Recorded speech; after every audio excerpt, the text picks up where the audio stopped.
सबसे पहले जो क्वेश्चन आप लोगों के जहन में आना चाहिए वो ये आना चाहिए कि पॉलिटिकल आइडियोलॉजीज हैं क्या और उनकी इम्पोर्टेंस क्या है, वो फंक्शंस क्या परफॉर्म करती हैं, हमारे लिए पॉलिटिकल आइडियोलॉजीज क्यों ज़रूरी है। ठीक है, हमें पॉलिटिकल आइडियोलॉजीज क्यों पढ़नी चाहिए। दुनिया में पॉलिटिकल डेवलपमेंट्स हो रही हैं, इकोनॉमिक डेवलपमेंट्स हो रही हैं, वॉर्स हो रही हैं। एक लेंस हमने यूज़ किया था IR थीरीज का। ठीक है, हमने थीरीज की मदद से दुनिया में डेवलपमेंट समझने की कोशिश की थी, और ज़्यादातर जो डेवलपमेंट समझने की कोशिश की थी थीरीज की मदद से, वो हमने इंटर स्टेट रिलेशंस समझने की कोशिश की थी। तो दुनिया में काफ़ी सारे इवेंट्स हो रहे हैं जो डोमेस्टिक आपकी पॉलिटिक्स में भी हो रहे हैं, दूसरे मुल्कों की डोमेस्टिक पॉलिटिक्स में भी हो रहे हैं, और इंटरनेशनली भी हो रहे हैं। तो पॉलिटिकल आइडियोलॉजीज हमें उन इवेंट्स को इंटरप्रेट करने में, समझने में आसानी प्रोवाइड करती हैं। वो हमें पॉलिटिक्स समझने में मदद करती हैं। ठीक है, कि पॉलिटिक्स जितने भी मैंने कहा है कि इवेंट्स हो रहे हैं दुनिया में, ये बेसिकली जो इवेंट्स हो रहे हैं पॉलिटिकल इवेंट्स हैं, इनके पीछे जो रैशनल है या इसके पीछे जो आइडियोलॉजी है, कोई ना कोई पॉलिटिकल आइडियोलॉजी इनको कवर कर रही होती है। सेकेंडली, ये प्रोवाइड करते हैं हमें वैल्यूज, पॉलिटिकल आइडियोलॉजीज हमें वैल्यूज प्रोवाइड करती हैं। वैल्यूज क्या प्रोवाइड करती हैं? वैल्यूज प्रोवाइड करती हैं कि गुड क्या है, बैड क्या है। हमें स्टैंडर्ड प्रोवाइड करती है। हम डिटेल में देखेंगे कि वो हमें स्टैंडर्ड जो है वो कैसे प्रोवाइड करती है। फिर ये हमारे जितने भी पॉलिटिकल सिस्टम हैं उनको लेजिटिमाइज करती है। ये हमें एक शेड आइडेंटिटी देती है।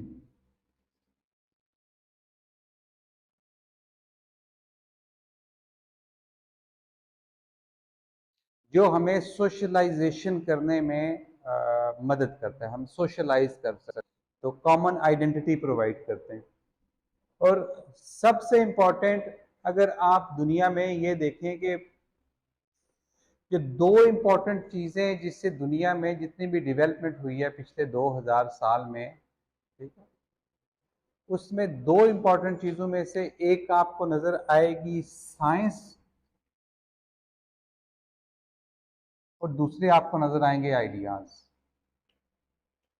अगर आप दो वर्ड यूज करें कि दुनिया में पिछले 2000 सालों में जो डेवलपमेंट हुई है, तरक्की हुई है, उसके पीछे कौन सी दो मेन चीजें हैं, तो हमने एक मटेरियल डेवलपमेंट देखी है दुनिया में, इंडस्ट्रियल रेवोल्यूशन देखी है, साइंटिफिक रेवोल्यूशन देखी है, सब ये मटेरियल डेवलपमेंट्स हमारे सामने हमने देखी हैं। और दूसरी, हमने अगर कोई डेवलपमेंट दुनिया में हुई है तो वो आइडियाज़ की रील में हुई है। ठीक है, कि आइडियाज़ ने, आइडियोलॉजीज ने कैसे दुनिया को शेप किया। दुनिया सिर्फ साइंस से शेप नहीं हुई हुई। तो हमें पॉलिटिक्स समझने के लिए हमें वैल्यूज, स्टैंडर्ड, इसके लिए हमें पॉलिटिकल आइडियोलॉजीज की ज़रूरत है। लेकिन इंपॉर्टेंट चीज़ है कि पॉलिटिकल आइडियोलॉजी है क्या, उसको हम डिफाइन कैसे कर सकते हैं। आइडियोलॉजीज क्या है? System of ideas. ठीक है, यानी एक आइडिया नहीं, आइडियोलॉजी कंबिनेशन है आइडियाज का। काफी सारे आइडियाज हैं, और वो आइडियाज क्या है? वो आइडियाज कोहेरेंट हैं। ठीक है, और वो आइडियाज कंप्रीहेंसिव हैं। कोहेरेंट का मतलब ये है कि वो आइडियाज आपस में एक दूसरे को कंप्लीमेंट करते हैं, रिलेट करते हैं, एक दूसरे को रीइंफोर्स करते हैं। ठीक है, एक आइडिया जो बात करता है, दूसरा आइडिया आके उसी की किसी दूसरी डायमेंशन को एक्सप्लेन करता है। ठीक है, उसको रीइंफोर्स करता है। ठीक है, वो आपस में ऐसे कोहेरेंट है आइडियाज। एक आइडिया नहीं है, काफी सारे आइडियाज हैं। ठीक है, और वो कंप्रीहेंसिव हैं। कंप्रीहेंसिव का मतलब ये है कि वो किसी एक छोटी सी चीज को एक्सप्लेन नहीं कर रहे, बल्कि कंप्रीहेंसिव एक्सप्लेनेशन दे रहे हैं आपको। ठीक है, ज्यादा ब्रॉड एक्सप्लेनेशन दे रहे हैं। तो system of ideas coherent, comprehensive, और उनका असल मकसद क्या है कि लोगों की थिंकिंग को वो शेप करते हैं। ठीक, फंक्शन क्या है उनका कि वो थिंकिंग को शेप करते हैं विद रिगार्ड्स टू किस थिंकिंग, किस डायमेंशन में कौन सी थिंकिंग को शेप करते हैं। तो आगे पढ़ें, आपको नजर आएगा क्या क्या लिखा हुआ है। तो मैं उस सब को जो है वो जो जो लिखा हुआ है उसको अगर समराइज करूं एक वर्ड में तो वो होगा,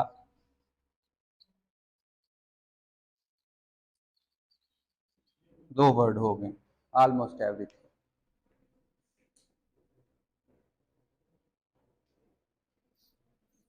ठीक है, race, nationality, government, relations between men and women, human responsibility, natural environment, मतलब जितने भी आपके जो है वो पॉसिबल टॉपिक्स हो सकते हैं पॉलिटिक्स। पॉलिटिकल आइडियोलॉजी हमने कहा coherent comprehensive system of ideas या सेट ऑफ आइडियाज है जो लोगों को उनकी थिंकिंग जो है वो शेप करती है ऑलमोस्ट हर इशू को लेके। ठीक है, और अब हम आते हैं कि वो फंक्शंस क्या परफॉर्म करती है। वो आइडियाज सोसाइटी में ये ब्रॉड चार फंक्शन परफॉर्म करते हैं। ठीक है, और जो आप अभी बताए थे डेफिनेशन के, एक्सप्लेन सोशल कंडीशन, सोसाइटी में क्या चल रहा है, कोई अमीर है तो अमीर क्यों है, कोई गरीब है तो गरीब क्यों है, अगर वार हो रही है तो वार क्यों हो रही है, गवर्नमेंट जो है वो उसकी पॉलिसीज अच्छी हैं या बुरी हैं, गवर्नमेंट की पॉलिसीज, गवर्नमेंट को एक्टिव होना चाहिए, गवर्नमेंट का रोल जो है वो सोसाइटी में ज़्यादा होना चाहिए, गवर्नमेंट को छोटा होना चाहिए, गवर्नमेंट के डिपार्टमेंट ज़्यादा होने चाहिए। ठीक है, गवर्नमेंट्स को बिल्डिंग्स बनानी चाहिए, नहीं बनानी चाहिए। तो जितने भी हमारे क्वेश्चंस हैं, जो कुछ भी चल रहा है सोसाइटी में, वो पॉलिटिकल आइडियोलॉजीज के थ्रू एक्सप्लेन हो सकता है। ठीक है, पॉलिटिकल आइडियोलॉजीज उसको एक्सप्लेन करती हैं, और हर पॉलिटिकल आइडियोलॉजी अपने मुताबिक चीज़ों को एक्सप्लेन करती है। ऐसा नहीं है कि कोई एक स्टैंडर्ड एक्सप्लेनेशन है जिसको सब पॉलिटिकल आइडियोलॉजीज फॉलो करती हैं। हर पॉलिटिकल आइडियोलॉजी का आगे हम जाके देखेंगे कि अपनी फिलॉसफी, अपनी अजम्पशंस हैं, अपने स्कॉलर्स हैं, अपना वर्ल्ड व्यू है। ठीक है, तो वो जिस वक्त सोशल कंडीशंस को एक्सप्लेन करती हैं उसी वर्ल्ड व्यू, उसी आइडियोलॉजी, उसी अजम्पशंस के तहत एक्सप्लेन कर रही होती हैं। ठीक है, जिस वक्त लिबरल्स जो है वो सोशल कंडीशन को एक्सप्लेन कर रहे होंगे, आपको बता रहे होंगे कि माशरे में इस वक्त, आपकी सोसाइटी में इस वक्त कुछ लोग गरीब हैं, कुछ लोग अमीर हैं, वो आपको बता रहे होंगे कि ये नेचुरल होता है। ठीक है, इकोनॉमी ऐसे ही फंक्शन करती है, परफॉर्म करती है। अगर आप जो है वो मेहनत करोगे तो आप भी जो है वो अच्छा परफॉर्म कर सकते हो। मार्क्सिस्ट जो होंगे वो आपको बताएंगे कि ये नेचुरल नहीं है, सोसाइटी में ऐसे नहीं होता, आप बेसिकली वर्किंग क्लास से बिलोंग करते हो, इसलिए आप जो है वो माशरे में आपका स्टेटस जो है वो वैसा नहीं है जैसा आपको दूसरे लोगों का लग रहा है, इलीट्स का लग रहा है, बोर्जुआजी का लग रहा है। तो जो कुछ भी माशरे में हो रहा है, ये जो हमने ऑलमोस्ट एवरीथिंग का है, racism, social conditions, economic conditions, government functions, इसके मुतालिक जो कुछ भी हो रहा है, आपकी पर्सनल लाइफ में जो कुछ हो रहा है शायद वो एक्सप्लेन ना कर सकें, ठीक, लेकिन ओवरऑल सोसाइटी में जो कुछ भी हो रहा है पॉलिटिकल आइडियोलॉजीज उसको एक्सप्लेन करती है। ठीक है, एक्सप्लेन करने के साथ साथ इवेल्युएट करती हैं। इवेल्युएट करने का मतलब ये है कि वो गुड और बैड का स्टैंडर्ड प्रोवाइड करती है। यानी जिस वक्त कोई पॉलिटिकल आइडियोलॉजी आपको ये कहेगी, एक्सप्लेन करी होगी किसी चीज़ को कि गवर्नमेंट जो है उसकी इन्वॉल्वमेंट या गवर्नमेंट का जो साइज है वो बहुत बड़ा है, उसके डिपार्टमेंट बहुत ज़्यादा हैं। ठीक है, गवर्नमेंट को ऐसे प्रोजेक्ट्स में पार्टिसिपेट नहीं करना चाहिए जिसमें जो प्राइवेट सेक्टर एफिशिएंटली कर सकता है। ठीक है, तो वो आपको यहाँ पे जिस वक्त इवेल्युएशन की बात आएगी तो वो आपको बताएंगे कि किस तरह ज्यादा गवर्नमेंट जो होती है, बड़ी गवर्नमेंट जो होती है वो एफिशिएंट नहीं होती।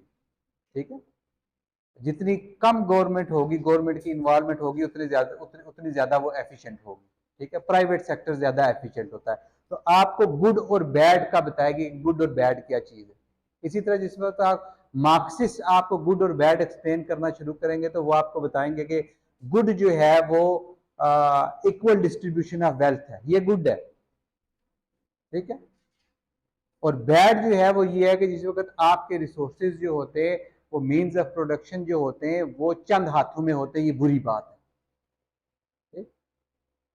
तो जिस वक्त आप इस इवेल्युएशन पे, इस गुड एंड बैड पे, इस स्टैंडर्ड पे बिलीव करोगे तो आपकी ऑटोमेटिकली एक्सप्लेनेशन जो है वो डिफरेंट होगी। यानी कोई भी चीज एक्सप्लेन करने के लिए आपके पास कोई स्टैंडर्ड होना चाहिए अच्छे और बुरे का, ठीक है। तो हर आइडियोलॉजी जिस वक्त एक्सप्लेन कर रही होती है कोई चीज, तो उसके पास गुड और बैड का एक स्टैंडर्ड होता है, और उस गुड और बैड पे वो चीजों को एक्सप्लेन कर रही होती है। जो इसका फंक्शन है इंपॉर्टेंट, वो है सोशलाइजेशन, कि पॉलिटिकल आइडियोलॉजीज माशरे में हमें सोशलाइज होने में, करने में मदद फराहम करते हैं। अगर आप मार्क्सिस्ट हो तो आप मार्क्सिस्ट के साथ आइडेंटिफाई होना पसंद करो, आपको आइडेंटिटी प्रोवाइड करती है ना। सोशलाइजेशन का मतलब है कि आपकी आइडेंटिटी क्या है, आप क्या हो माशरे में, ठीक। अगर आपको लगता है कि जो चीज़ मार्क्सिस्ट एक्सप्लेन कर रहे हैं और जो स्टैंडर्ड उनके पास है चीज़ों को एवेल्युएट करने का, आप उसके साथ एग्री करते हो, तो आप जो है वो अपने आप को मार्क्सिस्ट का पार्ट कंसीडर करोगे। अगर आपको लगता है कि फेमिनिस्ट जो हैं वो चीज़ों को ज़्यादा अच्छा स्टैंडर्ड प्रोवाइड करी एवेल्युएट करने का, कि जेंडर, ठीक, एक स्टैंडर्ड ये है जेंडर। दुनिया में जो है वो क्यों इस वक्त औरतों के पास जो है हकूक कम है, उनके पास पावर कम है, क्योंकि मेल डोमिनेट सोसाइटी है। एक स्टैंडर्ड है ना, इवेल्युएशन एक प्रोवाइड किया है, गुड और बैड किया है, ठीक। जब कह रहे मेल डोमिनेट सोसाइटी है, पैट्रियार्कल सोसाइटी है, तो ऑटोमेटिकली ये एज्यूम करें कि ये बुरी बात है, ऐसा नहीं होना चाहिए, ठीक। तो जिस वक्त कोई फेमिनिस्ट है या उस आइडियाज़ के साथ अलाइन करता है, तो डेफिनेटली अपनी आइडेंटिटी जो है वो उस कैंप में देखेगा। आपको सोशल कंडीशंस एक्सप्लेन होगी कि सोशल कंडीशंस ऐसी क्यों हैं, माशरे में ऐसा क्यों हो रहा है, दुनिया में ऐसा क्यों हो रहा है, आपको इवेल्युएट भी कर दिया, अच्छा बुरे का स्टैंडर्ड आपको प्रोवाइड कर दिया, आपको आइडेंटिटी भी प्रोवाइड कर दी। लेकिन जो फाइनल चीज़ जो आइडियोलॉजीज करती हैं और सबसे इंपॉर्टेंट चीज़ करती हैं, वो आपको पॉलिटिकल प्रोग्राम बताती हैं कि अब क्या किया जाए।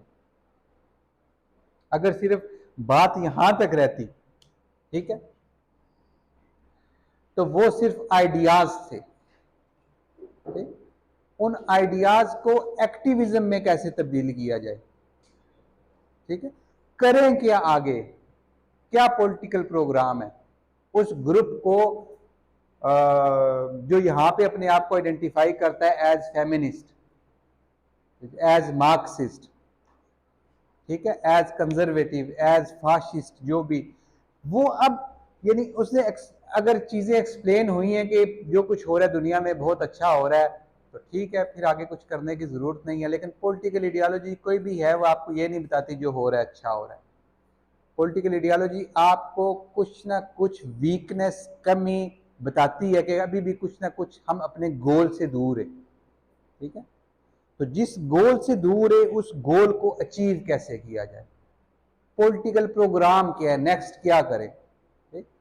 तो जो हम डेफिनेशन पीछे से देख रहे थे आइडियोलॉजी की, कि कैसे सिस्टम ऑफ आइडियाज हैं, थिंकिंग है, हर चीज है, जो मेन चीज उसमें ऐड होती है वो ये होती है कि एक्शन, एक्टिविज्म का कंपोनेंट, ठीक है। तो आइडियाज से हम ट्रेवल करते करते फिर एक्टिविज्म पे आ जाते हैं।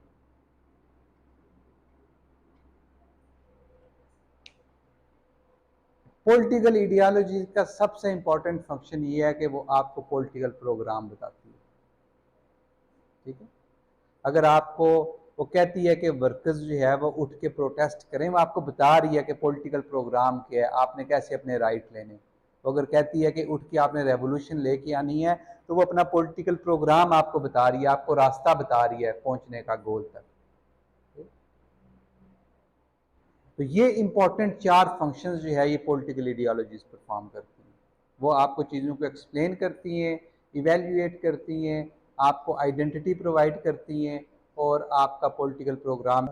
पॉलिटिकल आइडियोलॉजीज और रिलीजन में क्या फ़र्क है? रिलीजन भी यही काम करता है एग्जैक्टली यानी अगर पॉलिटिकल आइडियोलॉजीज को इसीलिए वर्ल्डली रिलीजन्स कहते हैं, ठीक है, कि लोगों के बनाए हुए मजहब जो हैं वो पॉलिटिकल आइडियोलॉजी होती है, ठीक?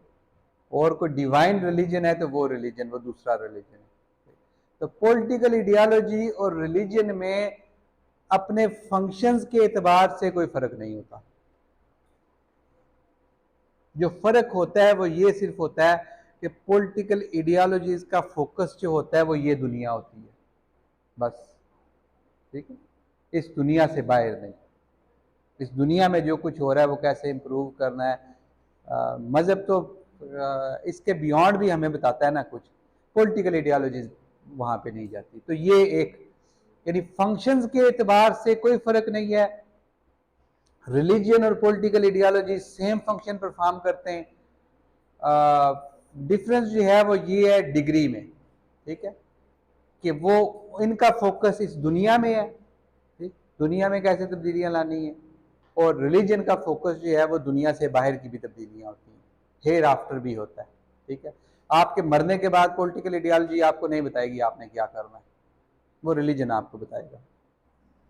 अब जो फाइनल कंपोनेंट है कि पॉलिटिकल आइडियोलॉजीज ये करती कैसे,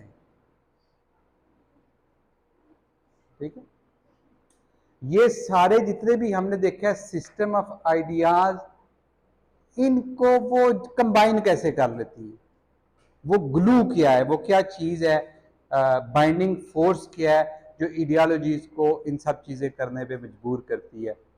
वो दो हैं, यानी दो और चीजें जो पॉलिटिकल आइडियोलॉजीज के लिए इंपॉर्टेंट है।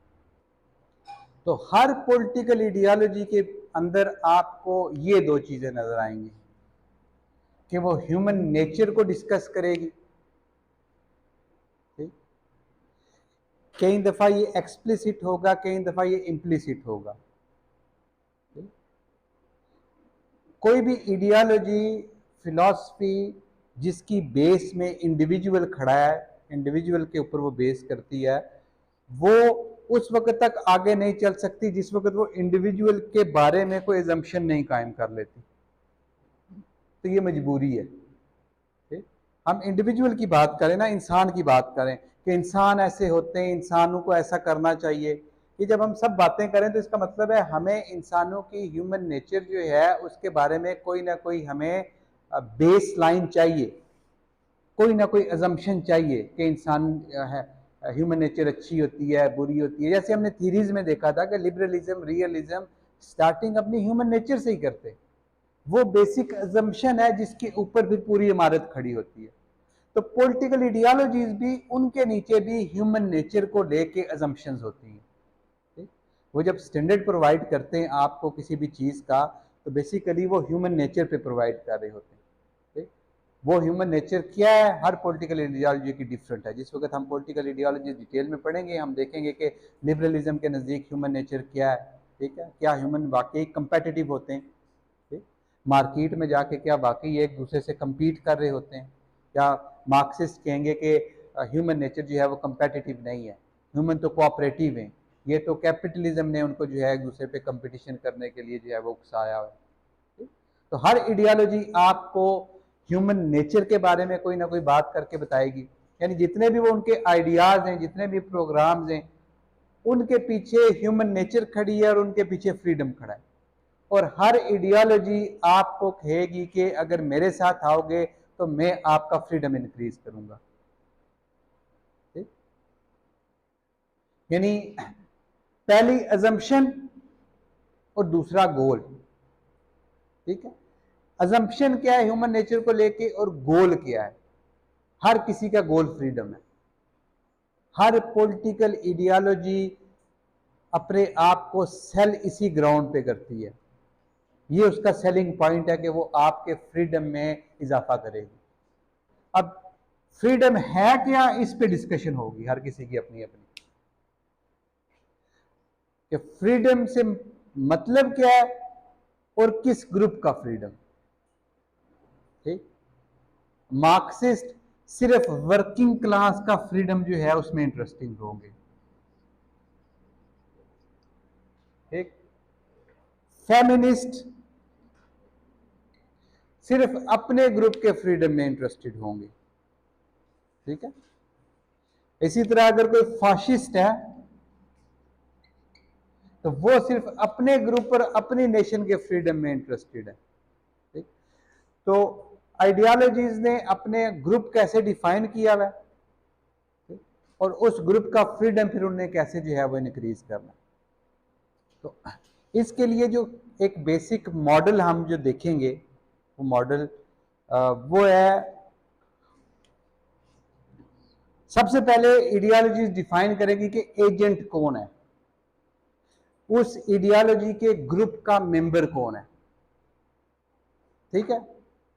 वो फेमिनिस्ट है, वो मार्क्सिस्ट है, वो लिबरल है, वो फाशिस्ट है, जो कुछ भी है, मेंबर कौन है। मेंबर अगर आप लिबरल्स को लेंगे तो वो कहेंगे मेंबर जो है वो इंडिविजुअल है। ठीक। क्योंकि लिबरलिज्म इंडिविजुअलिज्म पे बिलीव करता है, तो हर इंडिविजुअल जो है वो उस ग्रुप का मेंबर है।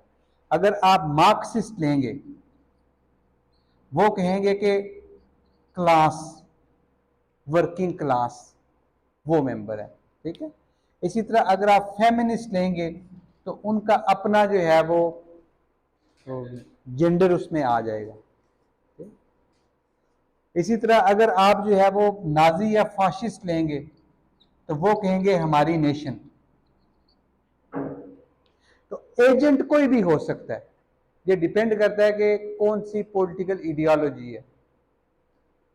तो पॉलिटिकल आइडियोलॉजी फ्रीडम हमें कैसे प्रोवाइड करती है, वो कहती है कि एजेंट है, उसका ये गोल है। ठीक है। और उस गोल के रास्ते में ये रुकावट है, ऑब्स्टेकल है। तो वो आपको मोटिवेट इस तरह करती है कि हमने जाना इधर है, ठीक, लेकिन क्योंकि रास्ते में ये रुकावट है, हमने इस रुकावट को अबूर करना है। आपको मार्क्सिस्ट कहेंगे कि हमारा गोल जो है वो है क्लासलेस सोसाइटी। ठीक। हमने यहां पे जाना है, एक क्लासलेस सोसाइटी की तरफ जाना है। ऑब्स्टिकल क्या है बीच में, क्यों नहीं जा सकते वहां पे? कैपिटलिज्म खड़ा है। ठीक है। सोशल क्लासेस खड़ी हैं। ठीक है। तो ऑब्स्टिकल क्या हो गई? कैपिटलिज्म हो गई। ठीक। तो अब इस आइडियोलॉजी का पॉलिटिकल प्रोग्राम क्या है, वो प्रोग्राम क्या आपको बताएगी, वो यही बता रही होगी कि इस ऑब्स्टिकल को क्रॉस कैसे करना है और यहां तक कैसे पहुंचना है। ठीक है। फेमिनिस्ट आपको बताएंगे कि उनका माशरा, उनका फ्रीडम क्या है, गोल क्या है, इक्वालिटी कह लो, जेंडर इक्वालिटी। ठीक है। Gender equality. प्रॉब्लम क्या है यहां पे? Patriarchal society. ठीक है।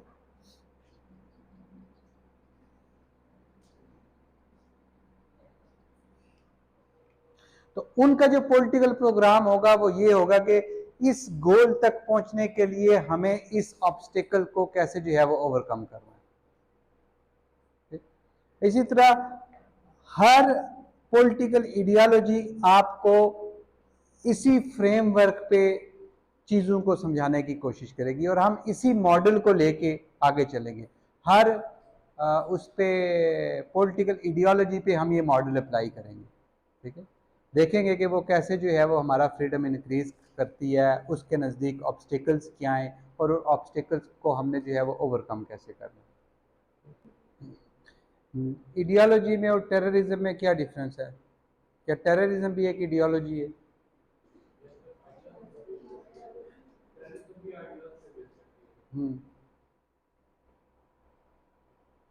क्या कहते हैं आप लोग?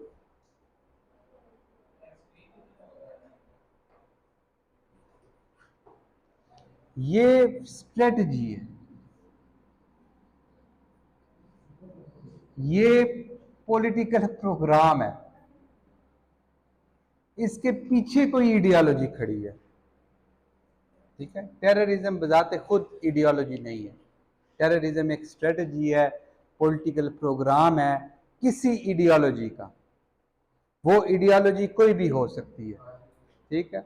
वो आइडियोलॉजी जो है वो पॉलिटिकल इस्लाम की हो सकती है, एक्सट्रीमिज्म की हो सकती है, हिंदुत्वा की हो सकती है, कोई भी एक्सट्रीम पे कोई भी जिस वक्त आइडियाज जाते हैं, ठीक। आइडियोलॉजी और नेशनलिज्म, इसमें क्या डिफरेंस है? क्या नेशनलिज्म एक आइडियोलॉजी है?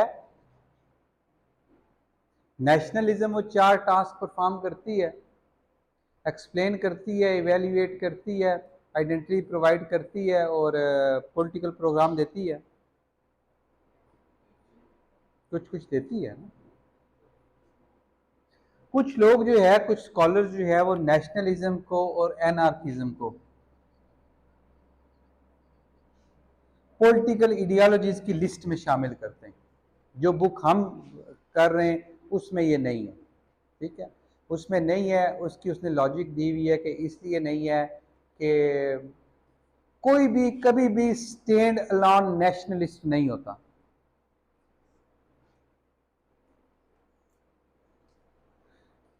या वो लिबरल नेशनलिस्ट होता है, या वो मार्क्सिस्ट नेशनलिस्ट होता है, या वो फेमिनिस्ट नेशनलिस्ट होता है, या वो यानी नेशनलिज्म के पीछे भी कोई आइडियोलॉजी यानी कोई उसको गाइड करे, वो सिर्फ नेशनलिस्ट नहीं होता, ठीक है। तो नेशनलिस्ट के साथ भी वो किसी चीज का ब्लेंड होगा। तो ये एक रीजन है कि इस बुक में नेशनलिज्म को बतौर आइडियोलॉजी नहीं डिस्कस किया गया। पढ़ेंगे हम सही कि नेशनलिज्म है क्या, लेकिन जिस तरह बाकी पॉलिटिकल आइडियोलॉजीज पढ़ेंगे, नेशनलिज्म को नहीं पढ़ेंगे वैसे। पॉलिटिकल आइडियोलॉजी और फिलॉसफी में क्या डिफरेंस है?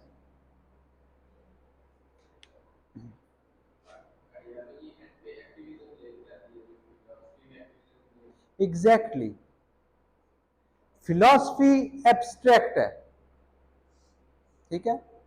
फिलॉसफी में फिलॉसफर्स कभी भी आपको उस तरह से पॉलिटिकल प्रोग्राम एक्टिविज्म वाला नहीं देते, ठीक।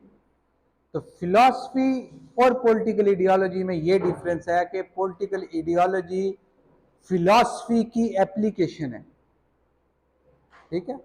जैसे अगर आप एग्जांपल लें, अगर आप जो ओरिजिनल मार्क्सिस्ट, जो ओरिजिनल मार्क्स की वर्जन था, अगर आप उसको फिलॉसफी कहें, तो एंगल्स और लेनिन ने उसके बीच में से फिर ये मार्क्सिस्ट पॉलिटिकल आइडियोलॉजी निकाली है, ठीक। तो फिलॉसफी एब्स्ट्रैक्ट होती है, वो सिर्फ आइडियाज होते हैं, पैसिव होते हैं। पॉलिटिकल आइडियोलॉजी एक्टिव होती है, ठीक है। आइडियाज जब तक आके एक्टिविज्म में नहीं होंगे, वो पॉलिटिकल आइडियोलॉजी हम उसको नहीं कहेंगे, जब तक वो पॉलिटिकल प्रोग्राम नहीं देंगे। आइडियोलॉजी और साइंटिफिक थ्योरी में क्या फर्क है?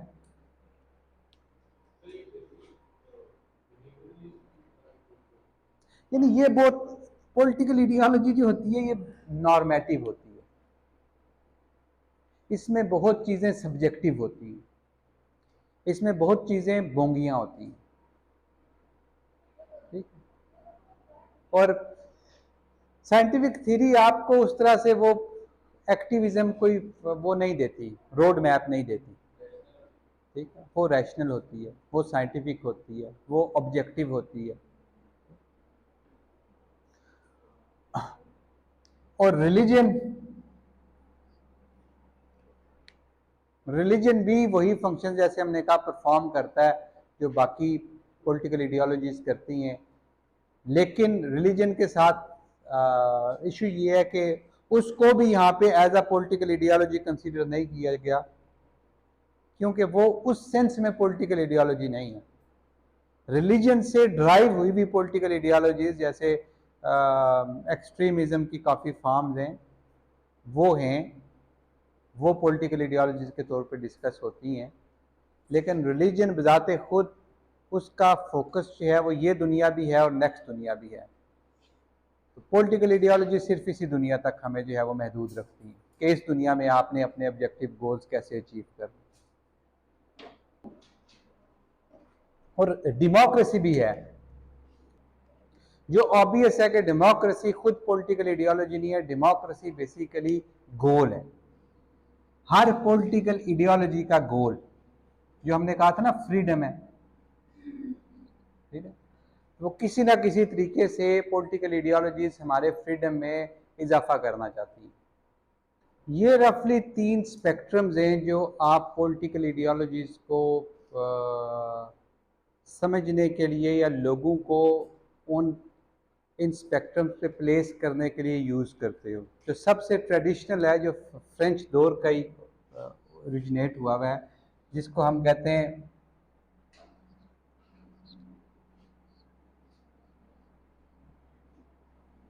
लेफ्ट, राइट और सेंटर, ठीक है। लेफ्ट ट्रेडिशनली यूज होता है सोशलिज्म के लिए, ठीक है। जो इसका राइट एंड यूज होता है वो ट्रेडिशनली कंजर्वेटिज्म के लिए होता है, कंजर्वेटिज्म या रिलीजन। और सेंटर जो है वो मॉडरेट। आपने सुना होगा पॉलिटिकल पार्टीज के बारे में कि ये लेफ्ट की पार्टी है, ये बाएं बाजू की पार्टी है, ये दाएं बाजू की पार्टी है।